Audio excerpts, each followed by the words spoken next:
Terezinha Belotti Schamann foi homenageada no programa Protagonista da História, enquanto professora, enquanto mestre, enquanto doutoranda. Ela tem uma sinopse. Eu tive pais maravilhosos, maravilhosos. Papai ele era uma pessoa muito firme, muito exigente, inteligentíssimo, embora não tenha tido tantas oportunidades intelectuais na vida. Mamãe era sensibilidade em pessoa, finesse, enfim, 5 filhos, Marlene, Marli, Terezinha, Milton, Eliana. Existe uma pesquisadora, Minayo, e ela diz sempre assim: a pesquisa é quem te atrai, ela te chama, né? E eu fui chamada a isso. Foi realmente um chamado. O Pedro foi estudar em Franca, fazer veterinária. A gente descobriu em Franca esse doutorado que trabalha com família e famílias, né? Em que eu num foco interdisciplinar. Então, eu pude agregar os meus conhecimentos linguísticos, os conhecimentos do mestrado em comunicação e trabalhar um projeto, né, que é a família e a influência da mídia televisiva na consciência individual e familiar. A saudação afetiva, até emocionante, ficou por conta do publicitário e maridão Carlos Alberto Schamann. Foi uma vida composta de muito trabalho, de muita luta, ela pelo lado dela como professora, digna professora que sempre foi e ainda o é, e eu tocando minha vida nos meus negócios. Vivemos juntos nesse tempo todo também construímos algumas coisas interessantes, tivemos alguns tropeços. A nossa maior alegria é o Pedro José Belotti Schamann, nosso filho, né?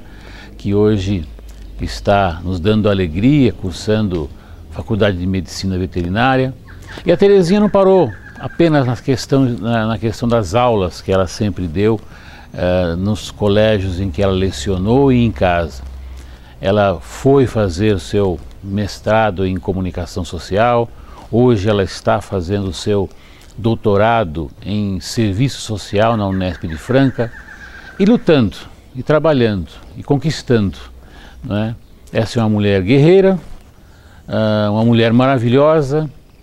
Eu quero acreditar que existam mulheres muito boas em termos de constituição de mulher, mas para chegar perto da Terezinha, muitas delas ainda têm que galgar muitos e muitos e muitos degraus. Terezinha, eu te amo muito, te amo de verdade e te amo mais ainda por saber que você é e sempre foi e sempre será essa mulher maravilhosa. Um beijo, linda. O Schamann é um publicitário, é um homem da comunicação, tem uma vasta experiência, tem muito saber televisivo, entende da venda do produto. Merchandise é com o Schamann. A publicidade, o VT, é com o Schamann. O espaço muito importante para anunciar grandes produtos. Carlos Alberto Schamann. E ele se aproxima. O Schamann se agrega ao nosso programa Protagonista da História, um programa que tem muito a ver com grandes empresas. E o Carlos Alberto Schamann vai exatamente trabalhar nesse nicho de mercado. Seja bem-vindo, companheiro. O deputado Roberto Massafera apresenta um projeto tornando obrigatória a presença de monitor ambiental nas visitas a reservas e parques públicos do estado de São Paulo. As áreas ambientais, as áreas de reserva ecológica no estado são muito grandes. Nós temos muitas reservas, né? E as pessoas vão fazer passeio, fim de semana, feriado, trilha por essas áreas ecológicas. E nós temos tido notícia permanente de pessoas que se perdem, que não sabem retornar, não tem como, às vezes ficam lá uma semana sendo procuradas pela polícia ambiental. Então, qual está sendo a minha indicação ao governador através de um projeto de lei a partir de estudos bem amplos? Todos esses parques ambientais deverão ter monitores. Então, as pessoas que forem fazer excursão, forem fazer trilhas, deverão estar resguardadas de segurança. Pelo menos um radiotransmissor, ou pelo menos um GPS, ou um monitor acompanhando se tiver crianças, mulheres, pessoas mais frágeis. Acho que também é um belo projeto que está em andamento pela Assembleia ainda, na Comissão de Constituição e Justiça, depois vai seguir o trâmite normal até ser aprovado. Eu não entendo de parque, mas imagina que eu pego minhas filhas, eu pego umas crianças e vou passear num parque ecológico e me perco. Perco a trilha, perco o caminho de volta. Então, você tem que ter pessoas treinadas, pessoas qualificadas para te acompanhar ou para te orientar, ou que sejam responsáveis pela sua visita. Isso é uma grande coisa e vai dar mais segurança ao cidadão paulista, porque com certeza, cada vez mais, o turismo, o ecoturismo passa a ser um grande negócio, né, de comercial até. Então nós temos que nos resguardar e cuidar muito bem da nossa população. Eu queria chamar a sua atenção para um detalhe significativo. Não é difícil.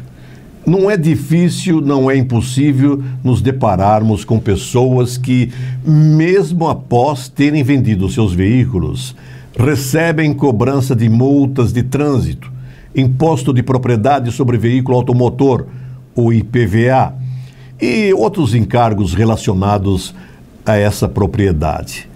Isso ocorre em razão do Código de Trânsito Brasileiro prever, em seu artigo 134, que é responsabilidade do antigo proprietário, preste atenção, é responsabilidade do antigo proprietário a comunicação da venda ao Departamento de Trânsito do seu estado, ao nosso DETRAN.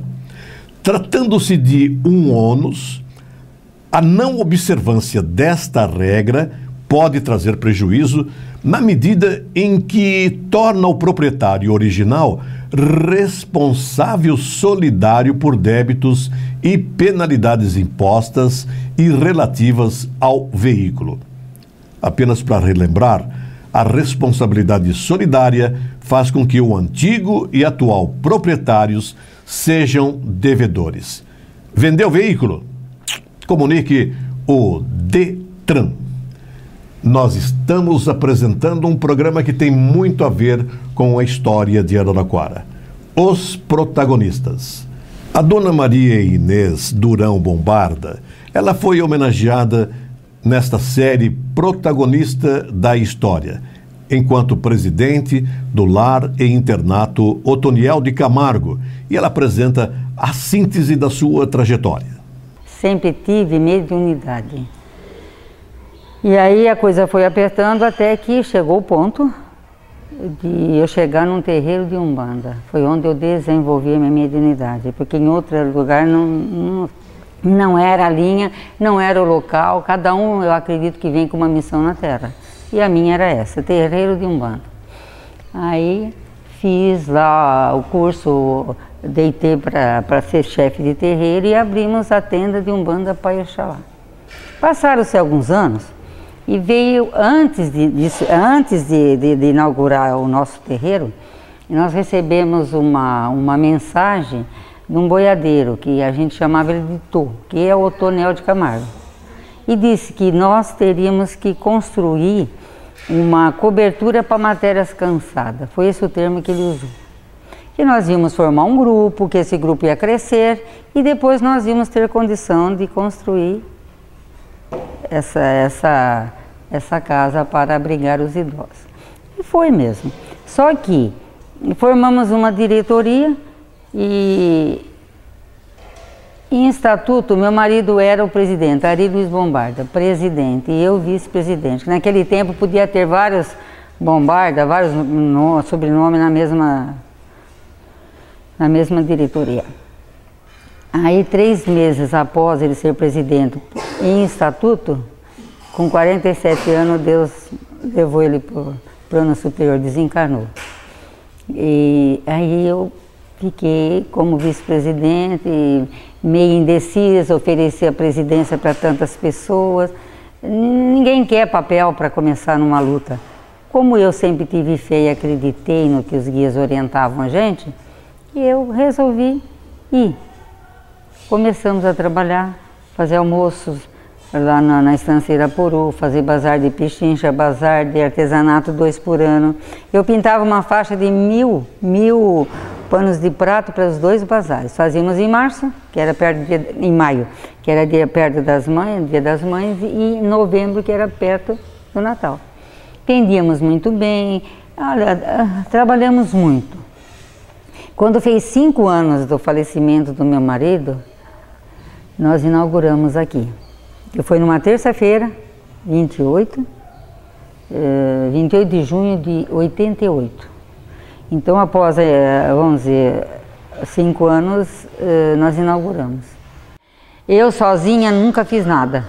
Eu tenho uma equipe, um grupo maravilhoso que trabalho, não tem preguiça. A hora que for, o dia que for, estamos sempre unidos, por isso que a casa está de pé. Um bom tratamento, uma boa alimentação e o mais importante que eu sinto nessa casa é que nós damos carinho e amor. Algumas pessoas falaram para o coração da Maria Inês. Desde o começo é ela que está liderando, já há mais de 30 anos, ela está à frente do grupo, ela participa todos os dias aqui da casa, vem todos os dias, ela dá plantões aqui, então o trabalho praticamente é dela. O mérito é todo dela. E tem o pessoal que colabora, que faz parte do grupo, que é lá da tenda. Ela faz pela gente e por todos aqui, tanto para os funcionários como para os idosos, o máximo dela. Ela é a mãezona de todo mundo e o que a gente deseja é que ela fique muito tempo ainda com a gente, sendo a mãezona e cuidando disso tudo. Ela não é assim uma presidente, para mim ela é uma amiga, sempre foi. Uma mãe, uma amiga, ela é muito boa, ela é 10, viu? Gosto muito dela, tenho um carinho muito grande por ela. Ela ocupou o lugar da minha mãe, que eu perdi faz 3 anos. A Secretaria da Educação do Estado de São Paulo, ela está com inscrições abertas até o dia 28 de outubro para distribuição de aulas para o ano letivo 2013. O período de inscrições é voltado aos professores efetivos que já atuam na rede. A inscrição para a atribuição de aulas ou classe deve ser feita pelo portal da educação, www.educação.sp.gov.br. Está aqui embaixo da tela para você não esquecer. Agora chegou a vez do Mário clicar. Mário Fuji Takatsui, em sua síntese, mostra que, para ele, família é o grande segredo do sucesso. Nasci em Bitinga, na beira do rio Tietê, numa fazenda. Comecei a profissão de fotógrafo com meu pai aqui em Araraquara. Foi, sim, em ano de 1958. Nós saímos da roça. Aí meu pai ganhou um dinheirinho lá que podia quitar as dívidas dele e tudo, né? Aí ele pegou, foi em Votuporanga, porque tinha um tio que era fotógrafo lá. Aí ele aprendeu a profissão de fotografia e veio abrir aqui em Araraquara, porque ele já tinha um irmão que morava aqui em Araraquara. Aí por isso eu vim parar aqui em Araraquara. Depois aprendi a profissão de fotógrafo com meu pai. Meu pai aprendeu uma certa idade, então já estacionou um pouco, né? Aí foi obrigado a ajudar a família e seguiu a carreira do meu pai. Eu comecei novo, com uns 13, 14 anos. Com 15, 16 anos eu já fotografava aniversário, casamento, eu trabalhava dia e noite, de segunda a segunda. Falo para as pessoas assim, não tem nada impossível na sua vida. A pessoa ficar falando que com essa crise eu não vou conseguir fazer as coisas, reclamando do governo, que o governo não dá nada, só tira. Qualquer lugar que você vai, tem alguém te chama pelo nome, Mário de cá, Mário de lá. Então, essa é a maior herança que você pode ter numa cidade, né? O laço de amigos e família é a força do Mário Takatsui. E eles dão o parecer do grande homem e profissional. Conheço o Mário há muito tempo, entende? Fomos colegas de escola. Não corria tanto quanto ele na época de atletismo, tinha escamila, o saudoso Clemente. Então, são histórias e são coisas gostosas de se reviver. O Mário engrandece a cidade com o seu trabalho e a cidade se sente engrandecida por ter alguém que sabe retratar como ninguém a história da nossa cidade. Ele não aguenta ficar sem a máquina. Até mesmo no meu próprio casamento, ele não resistiu e começou a fotografar. Queria mandar um beijo pro meu pai e que tudo que eu conheço hoje sobre fotografia eu aprendi com ele. Como marido, como primeira coisa, ele foi muito bom filho, bom marido e bom pai. Ele é uma pessoa que trabalha muito. Final de semana você vê, Polese, eu praticamente eduquei meus filhos praticamente sozinha, porque eu não podia contar com ele. E meus filhos fizeram natação, de competir, tudo, e sempre ele nunca pôde acompanhar muito. Todas as pessoas têm qualidades e defeitos, mas o Mário realmente, uma admiração que eu tenho muito por ele, é essa persistência, essa honestidade dele e ser muito trabalhador. E ser independente de qualquer coisa, ele ajuda muitas pessoas sem se identificar. Então, eu acho que isso é uma grande virtude dele. A vida pode ser um grande espetáculo, não precisa ser um dramalhão. Depende da sua ótica. Depende do jeito que você encara. Seitio Noé agradece a tudo. Eu queria plagiá-la. Muito obrigado. Muito obrigado aos telespectadores da TV Ara, a TV de Araraquara. Muito obrigado àqueles que estão acompanhando através da NET, Canal 15 ou do site do Jornal de Araraquara. Obrigado, Senhor. Muito obrigado mesmo por este espaço nobre. Fique com Deus.